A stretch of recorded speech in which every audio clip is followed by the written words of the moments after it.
Nós temos a necessidade de nos relacionar com as outras pessoas. E isso foi fundamental para a nossa existência, para a nossa sobrevivência e para a nossa evolução. Agora, uma coisa tão relevante como essa, a gente não aprende na escola, por exemplo, a como se relacionar melhor. E as pessoas até hoje têm essa dificuldade para conseguir estabelecer relacionamentos saudáveis com as outras pessoas. E hoje você vai ter acesso aos recursos da inteligência sistêmica e como é que ela pode contribuir para que você também possa construir relacionamentos mais saudáveis. Como eu falei agora há pouco, Aristóteles, deixa eu aumentar um pouco a tela aqui para vocês, ele mesmo já citava essa questão do homem ser um animal social. E o homem ser um animal social, isso tem a ver com a nossa necessidade de proteção e nós somos fazendo essas nossas relações de confiança, de conexão, e isso vai construindo o nosso tecido social. E é daí que a gente vai aprendendo com as outras pessoas e também vamos fazendo as nossas trocas de experiências e a sociedade vai se desenvolvendo.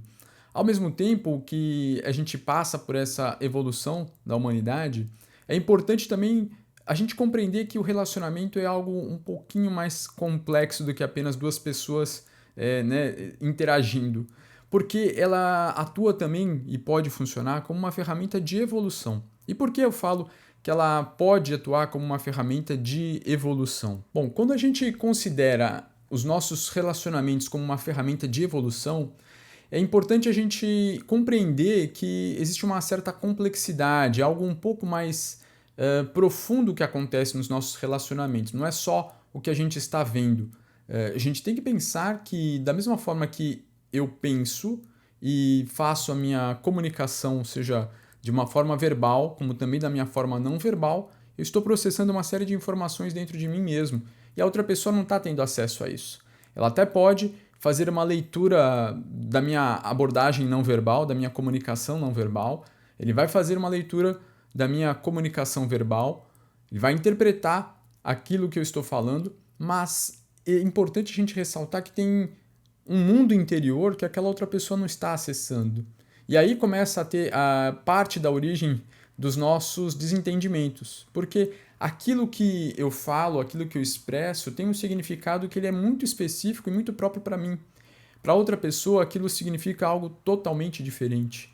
A gente compreende que os diferentes níveis intelectuais, as diferentes culturas, as diferentes experiências, tudo isso impacta na forma de se ver o mundo.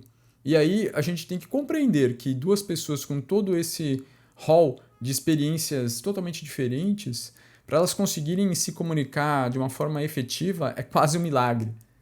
Mas a gente pode ajudar isso a ser um pouco mais efetivo, para que a gente não dependa apenas do milagre. E como que a gente faria isso? Na verdade, esses mecanismos que eu comentei, nós temos mecanismos conscientes que acabam acontecendo nessa comunicação, nesse relacionamento, que, conforme eu já adiantei, estão relacionados ao nível intelectual, às diferentes culturas, experiências que as pessoas tiveram, as memórias. Eu falar uma palavra como casa, para mim tem um significado. Para uma pessoa que mora na África tem um outro significado. Para alguém que mora no Japão, outro, diferente ainda. E mesmo aqui no Brasil, né, eu falo casa numa região do Brasil que numa outra região tem uma experiência diferente com isso. Se a pessoa tiver um outro extrato social diferente do meu, também vai perceber isso de uma forma diferente. Então, esse milagre da comunicação e do entendimento, ele acaba acontecendo muito mais pelos mecanismos não conscientes. É aí onde a comunicação mais profunda e mais importante se estabelece. E aí é onde a gente pode se apropriar desse mecanismo para poder utilizá-lo de uma forma ativa. Porque nem todo mundo utiliza essa outra parte que atua no relacionamento de uma forma ativa. As pessoas estão ali passivamente, né, simplesmente se relacionando com as outras no automático. Uma vez que você compreende esses mecanismos inconscientes que também atuam durante um relacionamento, você ganha muito mais recursos para conseguir ter uma comunicação mais efetiva e um relacionamento mais saudável. E que mecanismos são esses? E que mecanismos são esses que acontecem de uma forma inconsciente e que têm um papel tão importante quanto a comunicação verbal ou não verbal que as pessoas conseguem ler no nosso relacionamento? Aqui eu estou falando principalmente do mecanismo de projeção. E a projeção, ela acaba sendo aquela velha história, né, de que quando você tem um dedo apontando, tem pelo menos três apontando para você. É muito mais fácil nós vermos as nossas sombras na outra pessoa do que reconhecermos essas sombras em nós mesmos.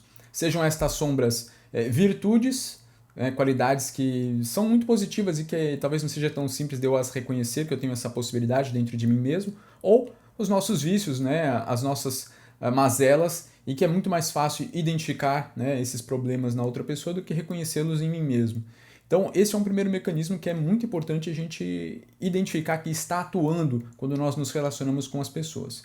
E o outro mecanismo tem a ver com as diferentes formas de se ver o mundo, não só pelaquela experiência que eu já falei, que é uma experiência vivencial, mas algo um pouco mais profundo, que tem a ver com o perfil comportamental da pessoa, como por exemplo os 4 diferentes tipos de personalidade ou de temperamentos, ou os 9 estilos de personalidade do Enneagrama. São 2 ferramentas que a gente acaba utilizando nesse processo de desenvolvimento da autoconsciência. Eu vou deixar um link aqui onde eu comento um pouco mais sobre essas ferramentas de desenvolvimento da autoconsciência. Se você está achando esse vídeo interessante até aqui, eu peço que você me ajude a fazer com que ele chegue a mais pessoas. Curta esse conteúdo, compartilhe com aquelas pessoas que você sabe que vão se beneficiar e assim a gente leva a autoconsciência a mais gente. Conto com você.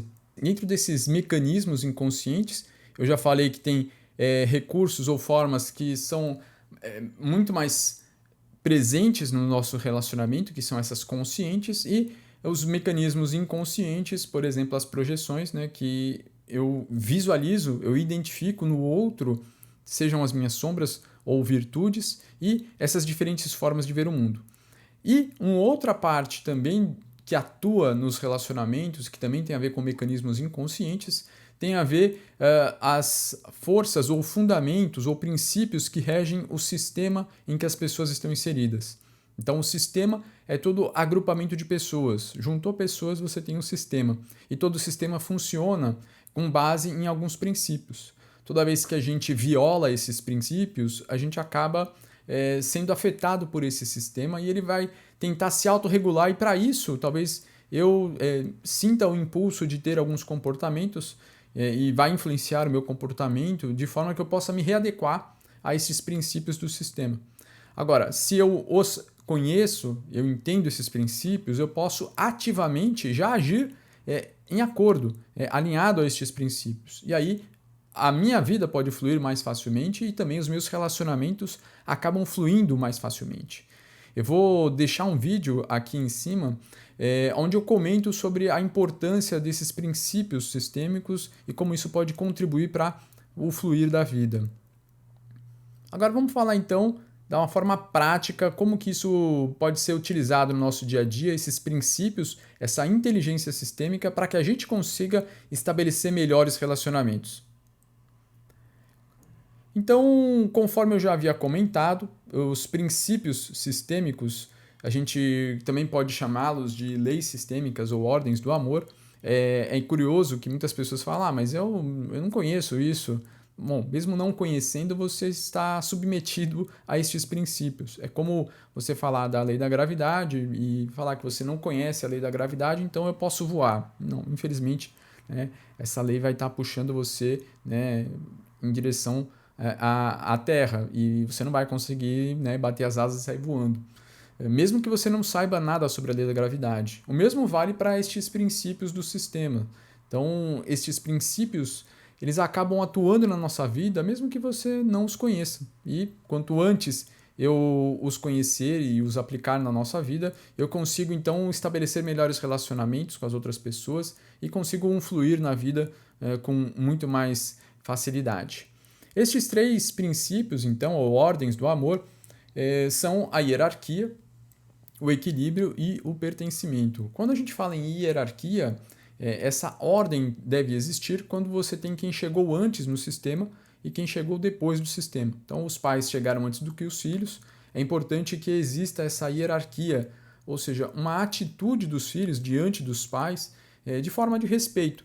uma forma de eu entender que eles são grandes e eu sou pequeno. Se eu tiver uma atitude de superioridade em relação a quem chegou antes no sistema, o próprio sistema vai dar um jeito para que eu, né, passe por alguma situação aí que eu volte para aquela minha circunstância original, ou seja, para o meu local adequado, nesta ordem do sistema. E nem sempre isso vai ser agradável para nós, mas é a forma que a própria vida tem para nos ensinar a nossa posição correta dentro do sistema. Agora, quando você não tem quem chegou antes ou depois, como por exemplo um relacionamento de casal, as pessoas se juntaram, se uniram naquele momento, então o que é importante existir ali é o equilíbrio. Então nós temos que manter esta paridade entre o dar e tomar, entre o dar e o receber. Quando eu falo tomar aqui, quer dizer eu ativamente fazer um movimento para pegar aquilo para mim, né? Para eu receber ativamente algo da outra pessoa. Então, é diferente de ficar passivo apenas. Essa é uma observação importante para a gente entender o que eu vou falar daqui a pouquinho.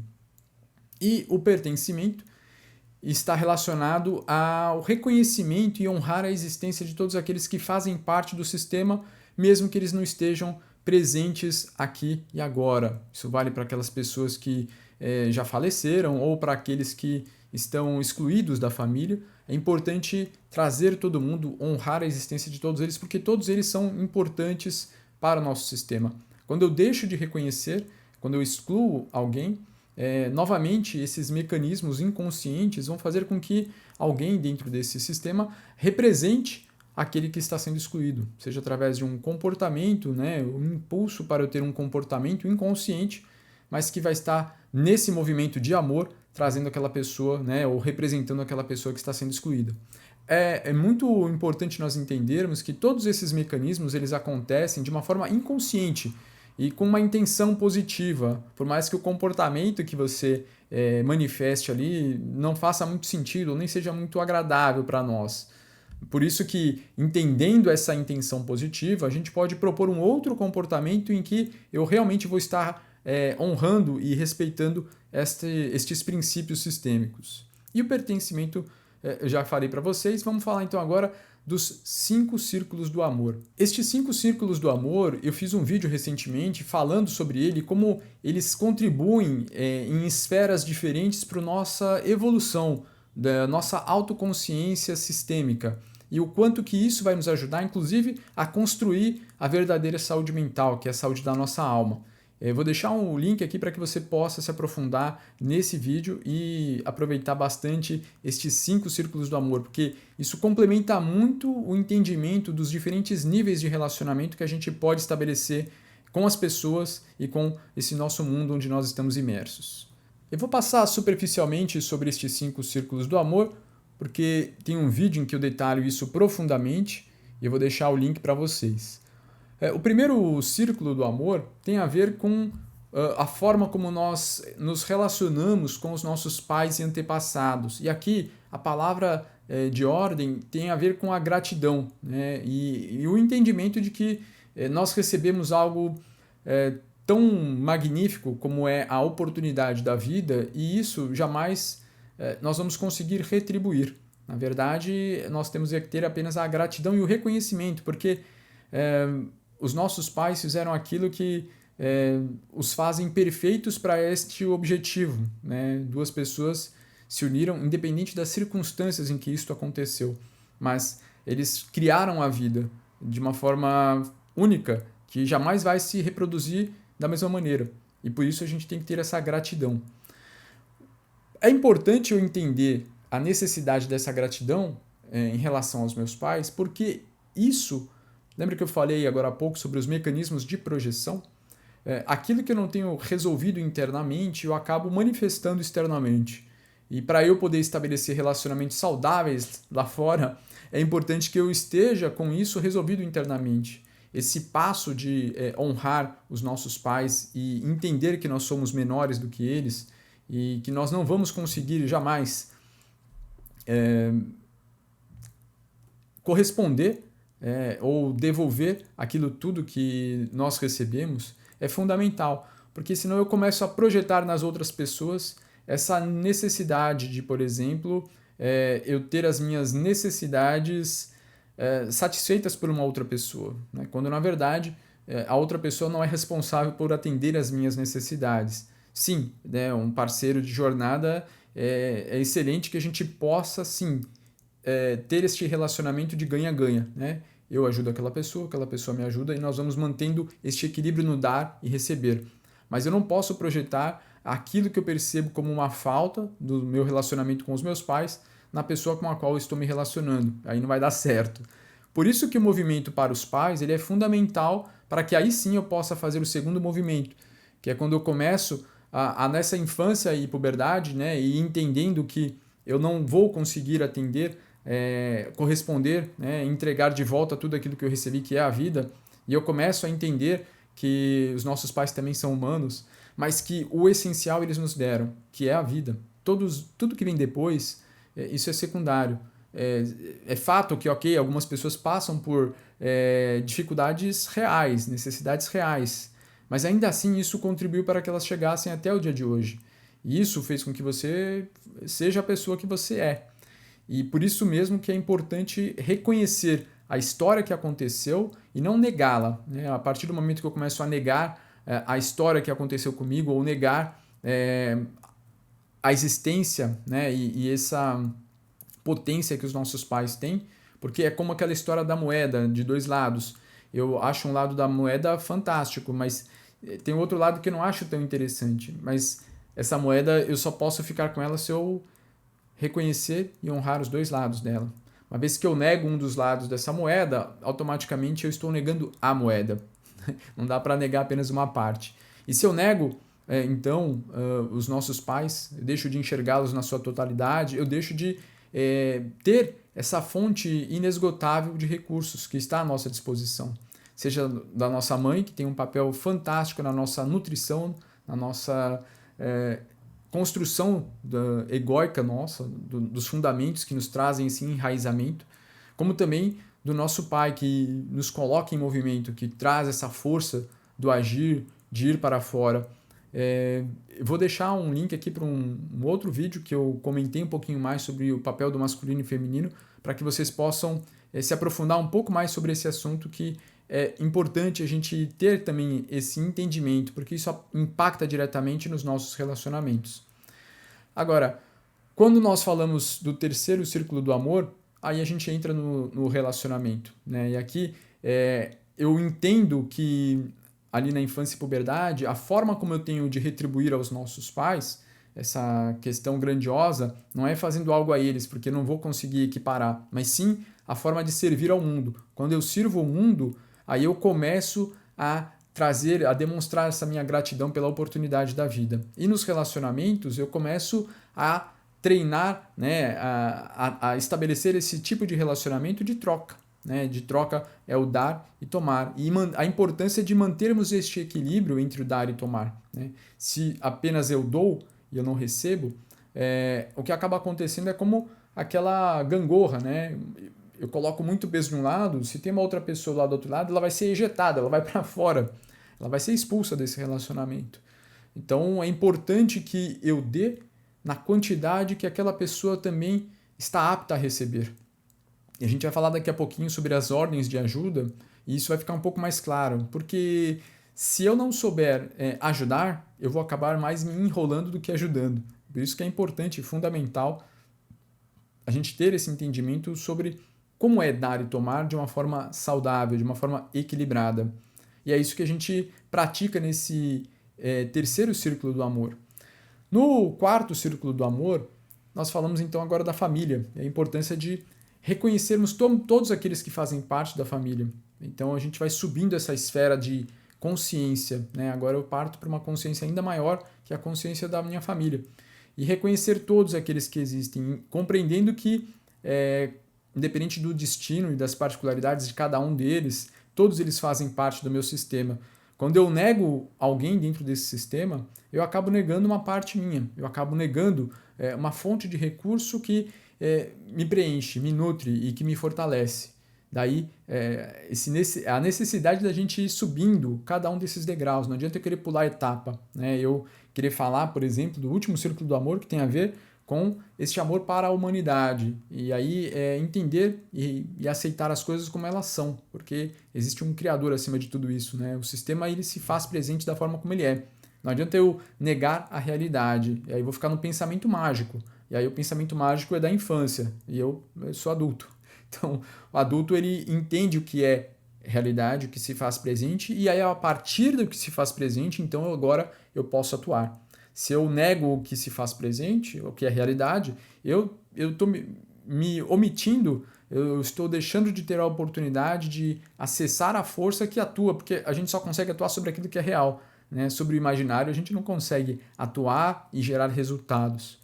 Agora, algumas pessoas acabam se confundindo um pouco e trocando essas ordens. Eu acabo querendo vivenciar um amor pela humanidade, mas isso não se sustenta, porque eu nem consegui ainda, né, me reconciliar com os meus pais. Então, eu não vou ter o arcabouço necessário, né, a sustância para poder bancar este amor lá fora, se eu não consigo vivenciar o amor no meu núcleo menor. Né, e eu estou deixando de acessar um recurso importantíssimo, essa fonte de força e de direção que os nossos pais nos trazem. E aí eu acabo projetando isso na outra pessoa. Eu vou querer projetar aquilo que eu acredito que faltou para mim na minha infância, né, no lugar de aceitar como foi a minha infância. Então, o que foi, foi. Aquilo já aconteceu.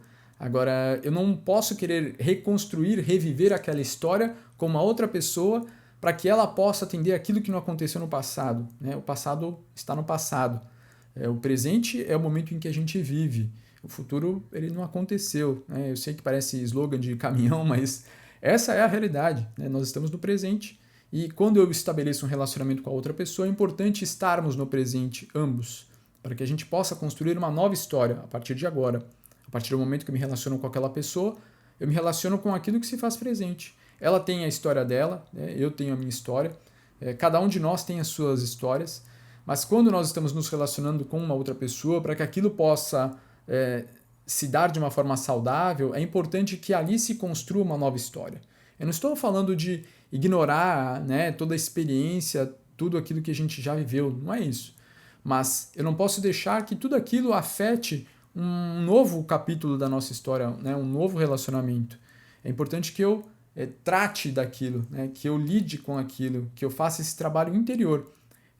Apenas fazendo esse trabalho interior é que eu consigo, então, dar um próximo passo de uma forma saudável com a outra pessoa. Se você está achando esse vídeo interessante até aqui, eu peço que você me ajude a fazer com que ele chegue a mais pessoas. Curta esse conteúdo, compartilhe com aquelas pessoas que você sabe que vão se beneficiar e assim a gente leva a autoconsciência a mais gente. Conto com você. Antes de falar propriamente das 5 ordens da ajuda, eu queria lembrar você que ao término deste vídeo eu vou falar sobre como a gente pode dar um próximo passo nessa jornada de autoconsciência, de uma forma prática e vivencial para que você possa fazer também esse trabalho interior que eu falei. Porque enquanto eu não resolvo essas questões internamente, fica muito difícil de eu fazer esse movimento externamente. Então, daqui a pouquinho eu vou compartilhar com vocês uma alternativa que pode também te ajudar a dar esse próximo passo de autoconsciência. Em relação a essas 5 ordens da ajuda, é curioso porque estava lendo esse livro, eu vou deixar até o link aqui nos comentários para vocês, porque é um livro bastante interessante, Bert Hellinger, que é quem criou a constelação familiar, ele reconheceu esses princípios sistêmicos que regem, né, os sistemas onde a gente está inserido, e ele, neste livro, ele conta, né, através de vários relatos daquilo que estava acontecendo nos seus workshops, e aí com base nisso ele vai construindo o conhecimento conosco. E é curioso como nas falas dele, né, a história vai se repetindo, e justamente por observar essa repetição das histórias, você começa de uma forma que a gente chama em filosofia, né, e dentro da ciência, uma análise por observação daquilo que se faz presente, e dali a gente traz os princípios, e é assim que surgiu as constelações familiares, ele descreve um pouquinho disso nesse livro. Você começa a entender o quanto que as pessoas podem se enrolar quando elas tentam ajudar, sem estarem aptas para fazer esse movimento de ajuda. É claro que a caridade é a maior de todas as virtudes, a gente deve praticá-la, mas o como nós fazemos isso faz toda a diferença, para que isso possa ser saudável para aquela pessoa e também saudável para nós. E é esse o propósito das 5 ordens da ajuda. Vamos lá. A primeira ordem da ajuda tem a ver com dar apenas o que se tem e somente esperar e tomar o que se necessita. Na natureza, não existe desperdício, não existe movimento que não seja necessário. As pessoas fazem na natureza aquilo que é necessário ser feito com base naquilo que se faz presente. O animal não estoca um alimento de uma forma desproporcional. Ele estoca aquilo que ele precisa ou ele faz a refeição naquele momento e depois, quando precisar, ele vai lá, caça novamente, pega aquilo que ele precisa. Ele não fica fazendo estoque para ficar depois com aquele monte de armário com comida vencida, né? Isso não existe na natureza. E o mesmo funciona nesse mecanismo nosso também de dar e de tomar. Esse mecanismo de dar e tomar, a gente vai treinando ele lá na nossa infância. Ele vai nos primeiros relacionamentos que a gente começa a ter. E para eu poder tomar, isso exige muito mais do que dar. Porque dar, a gente acaba assumindo uma postura de quem está acima. E aí eu vou lá e dou para aquela pessoa. Agora, o tomar é importante esse movimento porque ele nos coloca numa posição de humildade.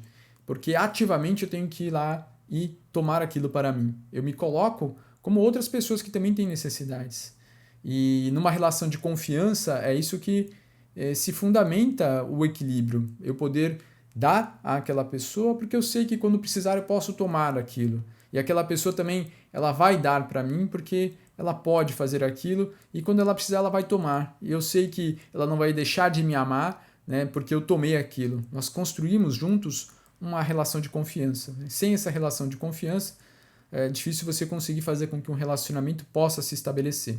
Agora, eu só consigo estabelecer a relação de confiança se eu tenho já dentro de mim consolidado aqueles princípios fundamentais que tem a ver com o primeiro movimento, o movimento que nós fazemos com os nossos pais. Eu não preciso fazer algo para agradar alguém. Na verdade, eu faço algo porque eu quero fazer aquilo, e não porque aquilo vai me preencher, eu vou me sentir amado porque eu estou fazendo algo. Eu já sei que sou amado pelos meus pais e pelo Criador. Isso basta. Todos os outros movimentos, eles são consequências. A gente tem que tirar esse foco. Não é porque se eu fizer isso, então eu vou ser amado. Não, você já é amado de uma forma incondicional. Pelo Criador e pelos seus pais. Por mais que você possa não ter um bom relacionamento hoje com os seus pais, ou se os seus pais não estão mais vivos aqui, o pai é diferente e a mãe é diferente da figura, aquela pessoa que você vê. O pai tem a ver com esse princípio de criação que eu falei para vocês. É ali que está o pai, é ali que está a mãe. É essa figura que nos criou, que nos deu a oportunidade da vida. Ali está a manifestação maior do amor. E é esse amor que eu estou falando, que nós já temos. Nós já saímos já com isso dado. Eu não preciso fazer nada para receber isso, porque ele já está dentro de nós. Agora, se eu não consigo acessar esse amor primal, esse amor inicial, aí fica difícil de eu dar esses próximos passos, porque eu vou estar sempre na expectativa que aquela pessoa vai fazer esse movimento para eu poder me sentir amado. E aí eu já começo num relacionamento desequilibrado. Eu não vou conseguir manter aquela paridade, o equilíbrio entre dar e tomar. Então essa primeira ordem da ajuda implica em eu saber que eu devo dar à pessoa apenas aquilo que eu tenho. Não adianta eu querer dar algo que eu não construí dentro de mim mesmo. E, tão importante quanto isso, é eu tomar aquilo que eu realmente preciso. Eu não preciso tomar a mais daquilo que não tenho necessidade. É dessa forma, quando eu construo esse relacionamento baseado na confiança, nós podemos manter o equilíbrio, porque eu sei que eu posso dar àquela pessoa e tomar quando eu precisar e ela também vai fazer a mesma coisa. E assim a gente consegue prosperar conjuntamente. Vamos falar então agora da segunda ordem da ajuda, e essa segunda ordem da ajuda tem a ver com eu estar a serviço da sobrevivência, da evolução e do crescimento. Se esse movimento de ajuda não estiver alinhado a isso, não é um movimento de ajuda. Eu estou fazendo qualquer outra coisa, mas não é ajuda. Ajudar tem a ver com auxiliar aquela pessoa no movimento de sobrevivência, no movimento de evolução ou no movimento de crescimento dela. Se aquilo que eu for fazer passar por este crivo, por essa peneira, sim, aí eu posso prosseguir com isso de uma forma que esteja alinhado com o sistema. E é importante considerar aqui as circunstâncias em que aquela pessoa está imersa. E aí nós temos as circunstâncias externas, ou seja, o destino que aconteceu com ela, as fatalidades que acontecem com ela, e também as circunstâncias internas, ou seja, os emaranhamentos que ela está envolvida dentro daquele sistema, seja naquele movimento que eu falei agora há pouco, de representar alguém que está excluído, ou relacionado com outras pessoas que estão dentro daquele sistema. E isso está impactando e afetando a vida dela. É importante eu entender quais são essas circunstâncias que estão envolvidas com esta pessoa para que eu não atue de uma forma ligada a um pensamento mágico, né, de que tudo é possível acontecer. Não. Eu preciso compreender as limitações que estão postas pela realidade, uma vez que eu não posso brigar com aquilo que se faz presente. Daí a necessidade, então, de eu reconhecer as circunstâncias em que essa pessoa está inserida e passar por essa peneira se esse movimento que eu estou fazendo ele vai verdadeiramente contribuir com a sobrevivência dessa pessoa, com o crescimento pessoal dela ou com a evolução dela. E o que seria a desordem?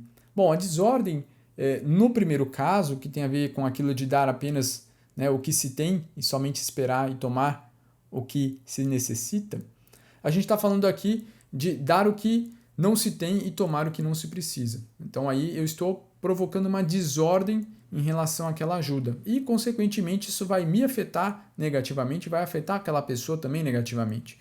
Eu vou estar mais atrapalhando o processo do que ajudando. E a desordem nesse segundo nível, nessa segunda ordem da ajuda, tem a ver com eu negar as circunstâncias. E aí eu acabo atuando muito mais naquele pensamento mágico, né, que é o papel de uma criança e não do adulto. O adulto ele tem o olhar para a realidade. A criança ela acha que tudo é possível, né, no mundo da fantasia e a gente vive no mundo da realidade. A terceira ordem da ajuda ela está relacionada com o ajudante ele ter um papel de adulto ajudando outro adulto. Uma vez que eu me afasto desse papel e enxergo a outra pessoa como uma criança, eu acabo tendo comportamentos que podem prejudicar aquela pessoa.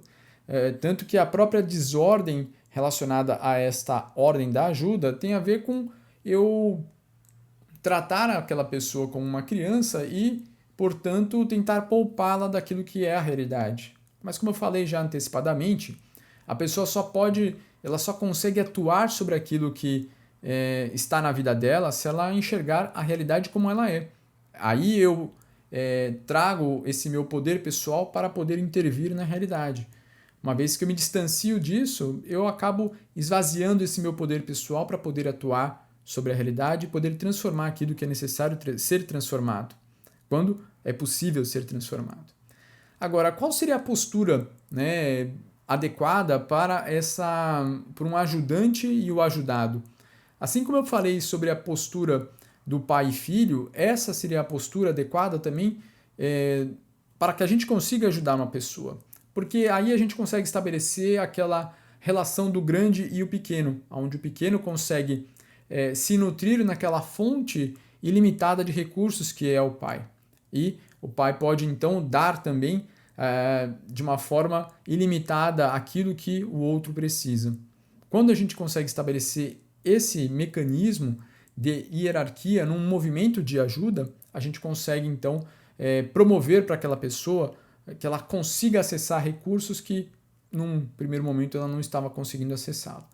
Agora, a partir do momento que aquela pessoa também vai se desenvolvendo, assim como a criança que vai se desenvolvendo também, o pai, talvez ela comece a questionar aquela hierarquia e isso acaba também acontecendo nas relações terapêuticas, quando você tem essa postura de quem traz aquela pessoa para a realidade. E muitas vezes você tem que ter um confrontamento com aquela pessoa para trazê-la para a realidade. E aí você gera como eu posso falar, esse atrito naquele relacionamento. Mas esse atrito, como o pai que olha para o filho, tem um papel educativo, no sentido de trazê-lo para a realidade. O mesmo pode acontecer num processo de ajuda. E é isso o que acaba acontecendo muitas vezes quando numa relação terapêutica ou até mesmo quando você vai ajudar uma pessoa próxima a você, é, se você não tiver essa postura, você não vai conseguir ajudar aquela pessoa a sair de dentro do buraco onde ela se encontra. Mas, a partir do momento que aquela pessoa que está dentro do buraco tem uma atitude de superioridade a você, ela não vai conseguir se nutrir de tudo aquilo que você tem a oferecer a ela. Daí a importância da postura de quem está sendo ajudado, né? De eu realmente ativamente manifestar essa minha necessidade de ser ajudado, né? Eu preciso ser ajudado. E aí as coisas fluem de uma forma muito mais positiva.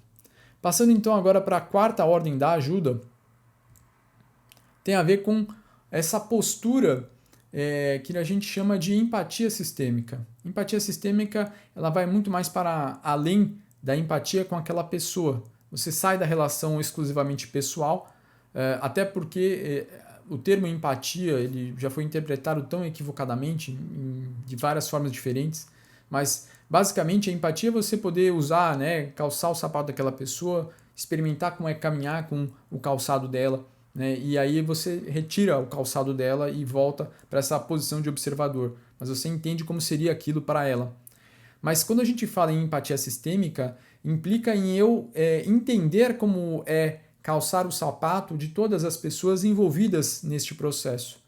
E aí eu saio dessa empatia exclusiva para aquela pessoa e eu entro numa empatia inclusiva, onde todas as outras pessoas também estão sendo consideradas.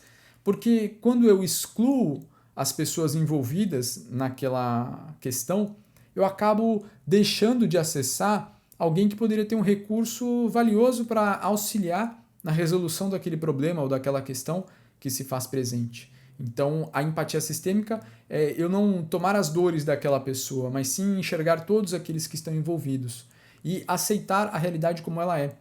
Porque se eu não aceito a realidade como ela é, e todas as pessoas com as qualidades, né, as virtudes e os vícios, né, os equívocos que cada um deles possui, sem julgamento.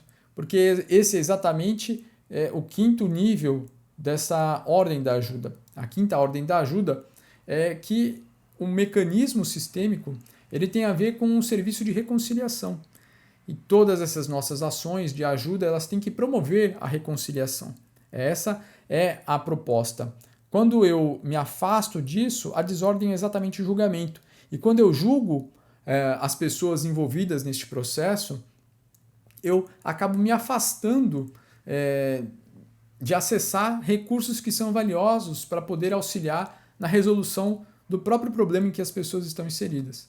O que se reconciliou no nosso coração é aí sim possível que seja reconciliado no coração da outra pessoa. Então, se eu já parto do pressuposto e julgo aquela situação, julgo as pessoas que estão envolvidas naquela situação, eu não tenho um espaço no meu coração para essas pessoas. Então, dificilmente eu vou conseguir auxiliar aquela pessoa que eu estou ajudando a também ter um espaço no coração dela que possa se reconciliar e incluir todas aquelas pessoas que fazem parte do sistema. Apenas incluindo as pessoas que estão envolvidas naquela questão é que a gente consegue acessar a solução que vai realmente ajudar a pessoa que está envolvida naquela causa. Então essas 5 ordens da ajuda acabam nos auxiliando a poder fazer o movimento da ajuda de forma que a pessoa possa receber ajuda e isso possa fortificá-la, possa contribuir verdadeiramente com a evolução, com o crescimento, com a sobrevivência dela, sem que eu me prejudique. Caso contrário, nós vamos estar nos emaranhando com aquela história daquela pessoa e no lugar de ajudar, vamos acabar prejudicando ela e nos prejudicando. Daí a importância de trazermos esses princípios da ajuda e aí sim vivenciarmos os nossos relacionamentos de uma forma em que todos saem ganhando. E principalmente num relacionamento onde não existe ordem, o equilíbrio pode se manifestar de uma forma ainda mais saudável. Então, até esse momento, a gente falou sobre essa parte histórica que desde Aristóteles já se falava sobre como o homem é um animal social, a importância dos relacionamentos, e falamos sobre os mecanismos que acabam acontecendo e que interferem nos nossos relacionamentos, alguns deles, né, tanto conscientes quanto inconscientes. a importância da gente considerar as projeções nos relacionamentos e o papel que os princípios sistêmicos atuam nos nossos relacionamentos. Falando então desse mecanismo ou essa ferramenta de autoconsciência que nos ajuda a estabelecer melhores relacionamentos, a gente acabou falando dos 3 princípios ou leis sistêmicas, dos 5 círculos do amor e, por fim, dessas 5 ordens de ajuda, para que a gente consiga fazer esse mecanismo do ajudar de uma forma que seja saudável para a pessoa que recebe ajuda e também para nós que estamos ajudando. Agora, quando a gente fala dessa jornada de autoconsciência para que a gente possa estabelecer melhores relacionamentos, é importante entender que é uma jornada longa. Quando eu falo longa é porque é uma jornada para a nossa vida toda. Quanto mais eu desenvolvo a minha autoconsciência, mais eu consigo entender os mecanismos que atuam sobre mim nos meus relacionamentos e mais eu consigo também entender as outras pessoas. E aí os relacionamentos podem fluir muito mais facilmente. E é justamente para ajudar você nessa jornada de autoconsciência que eu criei o workshop Fluir na Vida com a Inteligência Sistêmica. A proposta desse workshop é você poder vivenciar todos estes princípios sistêmicos de uma forma prática, totalmente vivencial esse workshop, para que você possa passar por todas aquelas 5 etapas dos 5 círculos do amor e entender também mais profundamente, de uma forma vivencial, como eu posso aplicar este mecanismo da ajuda de uma forma que seja saudável para mim, que estou ajudando, e para a pessoa que está recebendo. Além do acesso à gravação desse workshop, que ele acontece de forma ao vivo no dia 28 de março, você vai poder assistir a gravação e ter acesso a uma sessão online de mentoria comigo. E nessa sessão online de mentoria eu vou esclarecer todas as suas dúvidas e também vou auxiliar você na implementação prática destes princípios para aquela questão que mais está te incomodando nesse momento. Eu vou deixar o link para que você possa aproveitar essa oportunidade e vou deixar também o link para outros livros e vídeos que eu citei ao longo deste nosso conteúdo de hoje. Eu agradeço a sua presença aqui, deixe os seus comentários para que eu possa fazer outros vídeos que também possam te ajudar. E lembre-se sempre, autoconsciência transforma.